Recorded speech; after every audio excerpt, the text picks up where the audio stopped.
네, 안녕하세요, 어머님들. 반갑습니다. 저는 압구정 국어학원에서 청담고랑 영동고 맡고 있는 강사 신동욱이라고 합니다. 올해로 12년째 강의를 하고 있고요. 주로 이제 청담고나 영동고 같은 내신 수업도 많이 했지만은 정시 수업을 조금 더 많이 했었습니다. 그리고 오늘 제가 어머님들께 설명드리려는 것은 이제 작년을 기준으로 해서 청담고의 내신 시험이 어떻게 나왔는지 먼저 설명을 드리고, 그에 따라서 저희 학원에서 어떻게 준비를 하고 있는지에 대해서 같이 설명을 드리도록 하겠습니다. 네, 어머님들 이제 세 번째 페이지 한번 넘겨보시면은 보고 계시는 페이지랑 이제 앞에 PPT가 완전히 똑같으니까 어느 걸 보셔도 상관없습니다. 자, 25년도 청담고 시험의 특징에 대해서 먼저 설명을 좀 드릴게요. 일단 시험 범위 자체는 오로지 교과서 안에서만 주로 나왔습니다. 교과서가 이제 한번 바뀐 거 알고 계시죠? 그 교과서에서 주로 문학, 화법, 작문, 매체, 비문학 가리지 않고 그 교과서 한 권의 시험 전부가 다 나왔다고 보시면 되는데, 다만 이제 문법이 이 동네의 모든 학교들은 다 1학년 때 문법이 시험 범위의 절반이거든요. 근데 그 문법에 대해서 켜주세요. 네, 켜주세요. 그 문법이 오로지 프린트물이 엄청나게 많이 나왔어요. 보통 시험 한번 칠 때마다 20장 가까이 이제 프린트물이 나왔거든요.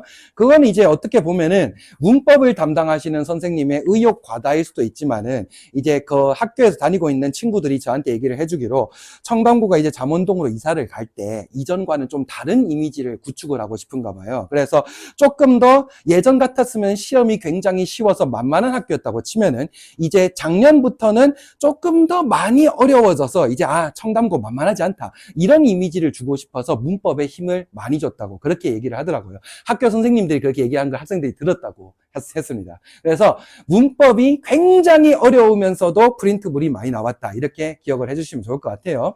그 다음에 이제 난이도가 굉장히 문제가 많이 됐는데, 우선 교과서 범위 난이도는 처음에 시작을 할 때 1학기 중간고사는 너무 어려웠어요. 왜냐면은 너무 힘을 많이 준 거예요. 그래서 교과서 범위조차도 어려웠다가 한 번 시험을 쳐보니까 정말 농담 아니고 전교생의 평균이 60점이 안 나왔거든요. 너무 어려워서 이번에는 1학기 기말고사 때는 갑자기 난이도를 확 떨어뜨렸어요. 그렇게 했더니 모든 학생들이 90점을 안 넘으면 이상한 시험이 돼버린 거예요. 그렇게 해서 1학기 내내 시험 난이도 조절에 실패를 하다가 2학기 돼서야 간신히 평이한 난이도로 고정이 됐었는데, 문법은 솔직히 그런 거 없이 1학기 기말고사 한 번을 제외하고는 계속해서 타오르는 시험이었어요. 정말 어렵게 나왔었습니다. 그리고 마지막으로 이게 제일 중요한 포인트라고 저는 생각을 하는데, 원래 24년까지는 서술형 문제가 안 나왔어요. 사라졌었는데 25년 되면서 다시 서술형 문제가 부활을 했거든요. 전체 30문제 중에서 5문제가 서술형이고 보통 평균적으로 배점이 7점 정도라고 보시면 됩니다. 그러면 서술형 5문제가 35점을 차지하는 거예요. 그리고 좀 이따가 제가 샘플을 한번 보여드리겠습니다만은 서술형 문제가 결코 쉽지가 않아요. 진짜 서술형 그 자체였거든요. 자, 이렇게 해서 작년 기준으로 해서 청담고의 시험에 대해서 한번 설명을 드렸고, 이제 다음 장을 넘겨보시면은 학교에서 교과서 외에 어떤 외부 지문이나 프린트물을 사용하는지 제가 한번 보여드리도록 하겠습니다. 먼저 문학 같은 경우에는 이제 교과서에 나온 두 작품인데 10년을 경영하여 그리고 나무도 바위돌도 없는 이 두 작품에 대해서 교과서 외의 설명이 담겨있는 프린트물을 추가로 제공을 했어요. 근데 문제가 뭐냐면은 이런 프린트물에 대해서 학교에서 수업을 해주지 않았어요. 그냥 학생들이 스스로 빈칸을 채우고 스스로 내용을 공부해와라. 그러면 솔직히 말씀드려서 어머님들 자녀분 아시잖아요. 이제 집에서 혼자 공부하라고 하면 그냥 프린트물은 아마 땅바닥에 던져져 있겠죠. 그래서 공부를 좀 하겠다는 친구들은 저한테 이걸 보여주고, 선생님 이거 학교에서 나왔는데 이거 어떻게 할까요? 해서 제가 프린트물을 가지고 학원에서 따로 수업을 진행을 했고, 그렇게 한 친구들만이 시험에서 실제로 시험 점수를 좀 더 잘 받을 수가 있었습니다. 물론 제 수업을 듣는 모든 친구들은 다 똑같은 프린터로 제가 한 번에 수업을 했으니까 다 같이 잘 받을 수 있었겠죠. 자, 또 한 장 더 넘겨보시면은 이번에는 제망매가 가지고 나온 프린트물인데, 문제가 하나 있다면은 교과서에서는 오른쪽에 있는 현대어 해석 버전밖에 없었거든요. 근데 프린트물에서는 중간에 있는 중세 국어 버전도 같이 나왔었어요. 그리고 실제 시험에서는 요걸 가지고 냈기 때문에 일단 학생들이 이 프린트를 공부하지 않았으면은 시험 지문 자체를 읽지 못하는 상황이 벌어졌던 거예요. 그래서 학원에서 수업을 진행을 하면서 제가 이 내용을 전부 다 여기서 이에 이시하면은 예 있음에 이건 정확하게 무슨 뜻이다 라는 식으로 설명을 다 진행했고, 밑에 있는 내용들도 여기 빨간색 부분은 제가 채워준 거거든요. 그래서 이런 것들을 전부 다 채워가면서 학생들이 같이 공부를 했었습니다. 자, 그 다음에 이제 가장 중요한 문법인데요. 여기 보시면은 명은쌤과 함께하는 국어 A 학습지라고 해서 4번이라고 돼 있죠. 요게 이 기준으로 18번까지 있었어요. 총 18장짜리였고 1학기 중간고사 시험 범위라서 의문의 변동이 나왔는데, 국외음화 아마 들어보셨을 거예요. 국외음화에 대한 설명은 크게 다른 점이 없었거든요. 근데 밑에 제가 빨간색 박스 해놓은 거 보시면 아시겠지만은 국외음화 현상의 역사라고 해서 16세기 중후반부터 시작되었다. 그리고 형태소 경계뿐만 아니라 내부에서도 일어났다. 또한 제일 밑에 있는 박스도 보시면은 국외음화 현상이 적용되던 16세기 말에서 18세기 초엽까지, 즉 의문의 변동 하나만 얘기하고 있을 시간에 이 선생님은 중세국어까지, 이 국외음화뿐만 아닙니다, 중세국어까지 묶어서 같이 수업을 해버리신 거예요. 저는 지금까지 제가 수업을 하면서 1학기 시험 범위에 의문 변동하면서 이것까지 같이 설명하는 걸 본 적이 없어요. 선생님의 의욕이 너무 과다했거나 아니면 학교에서 이 정도까지는 해야 청담고가 명문이 된다 라고 분명히 생각을 한 것 같아요. 그래서 학생들은 저희가 지금 겨울방학 동안에 예비고일 수업을 하고 있는데 의문변동 수업은 이미 끝났었거든요. 그것도 작년에 이미 했었지만은 그걸 들었는데도 불구하고 청담고를 가서 1학기 중간고사 공부를 하던 친구들이 선생님 학교에서 프린트물을 받았는데 절반 이상이 무슨 소리냐는지 하나도 이해를 못하겠어요 라고 해서 문법에 특히나 중점을 둬서 더욱더 많은 수업을 했었습니다. 자, 이제 다음 장 넘겨보시면은 학교에서 실제로 나온 서술형 기출 문제를 보여드릴 것인데, 아마 어머님들께서 보시는 페이지는 90도로 꺾여 있을 거예요. 그게 원본 페이지고, 그 중에서 제가 중요한 부분만 한번 따왔습니다. 어머님들 보시면 아시겠지만은 그 한 페이지가 한 문제예요. 지금 한 페이지가 왼쪽 위에 7점, 100점짜리 문제라고 되어 있고 보기가 2개가 있죠. 그리고 오른쪽 밑에 보면은 작성 방법이라고 해서 여기에 있는 모든 요소들에 대해서 다 조건을 맞춰서 쓰라고 되어 있어요. 요 시험 문제 하나 푸는데 몇 분 걸릴 거라고 생각하세요? 어떻게 보면은 7점짜리니까 학생들 중에서 분명 그 생각을 한 친구도 있었거든요. 보자마자 이거는 지금 풀면은 다른 문제들을 절대 풀 수가 없다 라고 생각해서 이걸 마지막으로 넘겨버리고 다른 문제를 먼저 풀고 오겠다고 생각한 친구들이 있었는데, 문제는 서술형 문제가 이것만 있는 게 아니잖아요. 다른 거 풀다가 이미 50분이 다 지나가 버려서 이 문제를 손도 못 댄 친구들까지 있었던 거예요. 그러면은 중간고사 한번 치고 난 다음에 저도 깨달았고 학생들도 모두 다 깨달은 사실은 서술형 문제에 대해서 미리미리 내용을 숙지하고 빨리빨리 내용을 파악해서 쓰는 연습을 하지 않으면 절대 내신 점수를 못 받는다. 이거를 모든 학생들이 알게 된 겁니다. 요 시험에서 아까 말씀드렸죠. 평균 점수는 60점이 나오지 않았었습니다. 자, 그리고 또 한 장 더 넘겨보시면은 문법 말고도 다른 시험 범위에 대해서도 이렇게 서술형 기출이 나오는데, 요 글에서 원래 있던 지문 같은 경우에는 동물의 권리를 보장하는 내용이었어요. 그러니까 인간만 권리가 있다가 아니라 동물권도 있다 이런 내용이었는데, 그 지문 내용이야 저랑 같이 수업을 했으니까 당연히 학생들 알고 있겠죠. 근데 여기서 보기에 새로운 지문을 완전히 줌으로써 요 보기의 내용과 앞에 있는 지문의 내용, 밑줄 친 가와 유사한지 상반한지를 스스로 생각해서 비교해서 쓰는 문제가 나왔어요.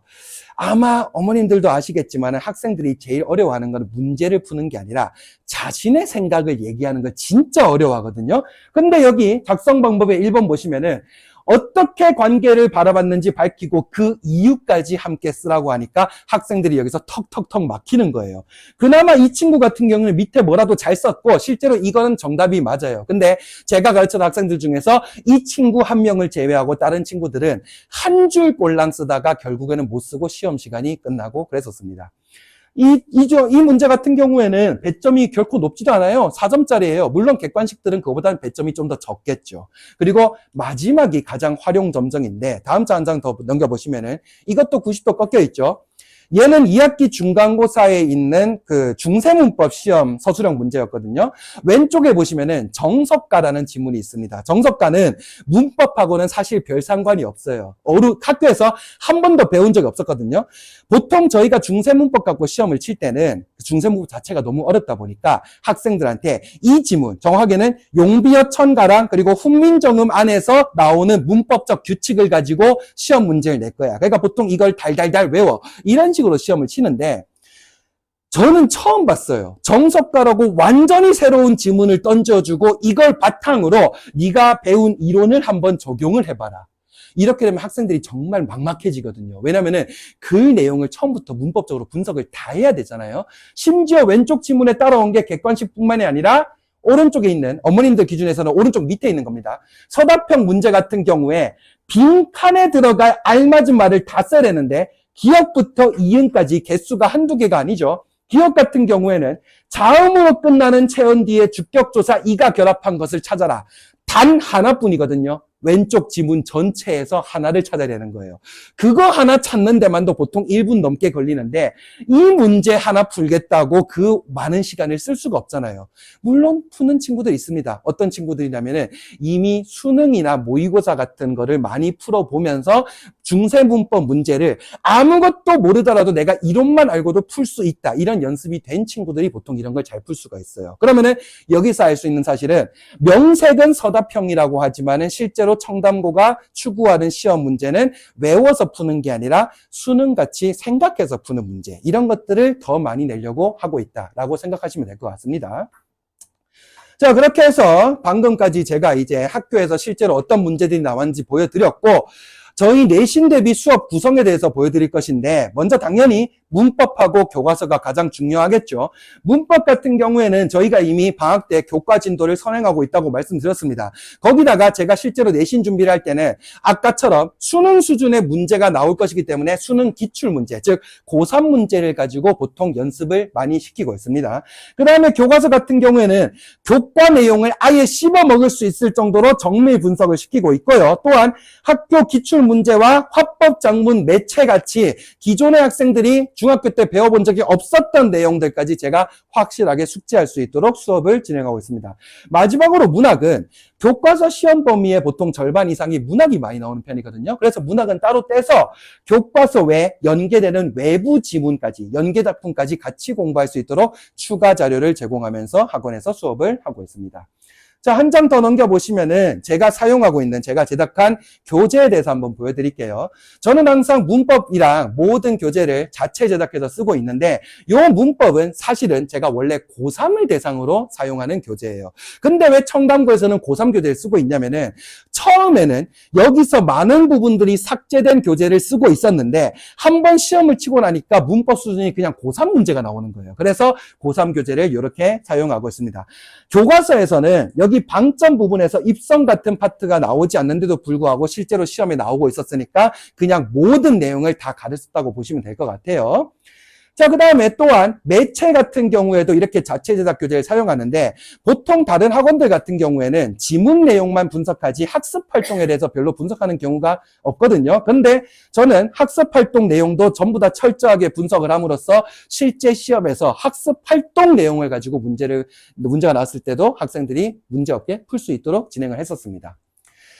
자, 그래서 제가 또 제작한 과제장과 모의 기출 문제를 한번 보시면은 서술형 문제가 많이 나오기 때문에 항상 10문제 정도마다 2문제 정도씩 서술형 문제. 여기 보시면은 소시르의 언어 기여라고 사실 학생들이 배운 내용에는 이 말이 없어요. 하지만은 배운 지문과 연계해서 새로운 보기를 던져준 다음에 요거에 대해서 조건에 맞게 연습하는 그런 서술형 문제, 연습 문제를 많이 과제장에 추가를 했었고요. 그리고 이 문제 같은 경우에는 중세국어가 결코 지문 내용만 나올 거라고 생각하지 않았기 때문에 학생들이 처음 보는 문장, 금은 이제라, 하난, 아래라 이런 식으로 처음 보는 문장도 위에 있는 걸 바탕으로 풀 수 있도록, 즉 고3 수준에 맞춰서 문제를 제공했습니다. 번호를 보시면 아시겠지만은 문제 수가 굉장히 많아요. 물론 그렇다고 한 주마다 100문제씩 푼다는 건 아니고 요거는 이제 모의고사였거든요. 한번 내용을 다 배우고 난 다음에 학생들이 제대로 숙지했는지 확인하기 위해서 보통 한 100문제 정도를 한 번에 모아서 시험을 치고 그렇게 진행을 했었습니다. 자, 마지막으로 제가 진행하는 내신 대비 방법 같은 경우에는 첫 번째 가장 중요한 것은 학생들의 지문에 대한 완벽한 내용 습득이에요. 결코 학생들은 시험을 치고 있는 50분 동안 지문을 읽고 있을 시간이 없어요. 서술형 문제 답을 써야 되니까. 그래서 학생들은 그냥 내용을 토시 하나 안 틀리고 외울 수 있을 정도로 숙지를 해야 됩니다. 그래서 먼저 내용을 습득시킨 다음에 시간이 부족할 것이라서 이때는 문제를 푸는 것도 시간이 오래 걸리면 안 돼요. 그래서 아까 말씀드린 100문제 같은 거 풀 때 제가 시간 제한을 걸어놓고 집중력 있게 문제 푸는 연습을 항상 시키고 있습니다. 그리고 문법은 다른 학교보다 제가 보기엔 정말 배는 더 어려운 문제들이 나오거든요. 그래서 철저하게 내용을 제 눈앞에서 1대1로 대답을 할 수 있을 때까지 관리를 하고 있습니다.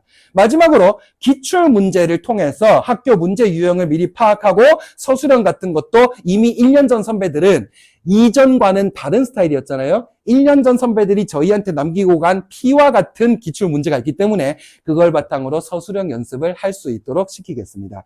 그래서 제 생각에는 올해 솔직히 말씀드려서 청담고가 강제 배정이 좀 많았잖아요.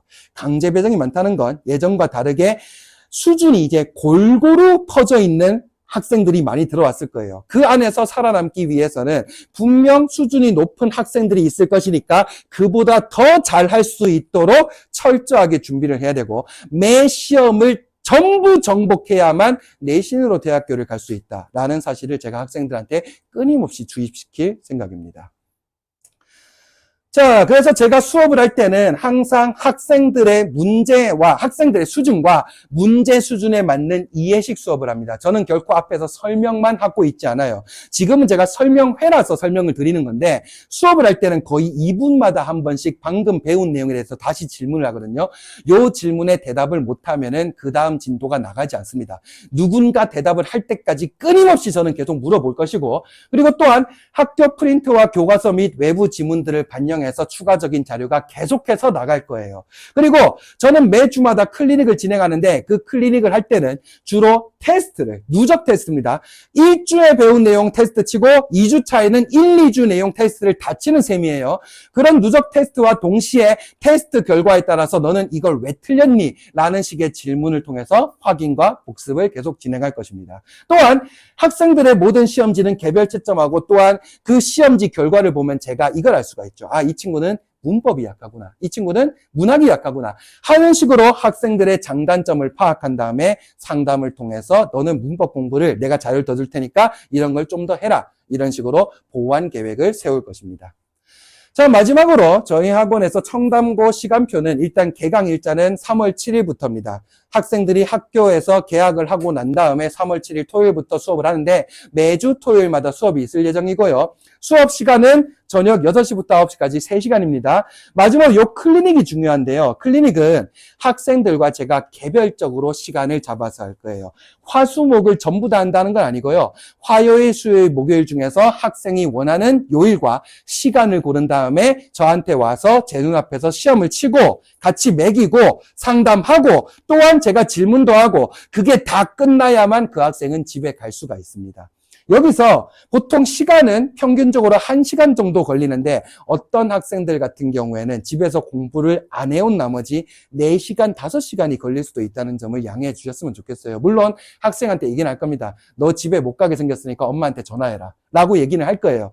그리고 저는 진짜 안 보냅니다. 그거 정말 양해를 해 주셨으면 감사하겠습니다.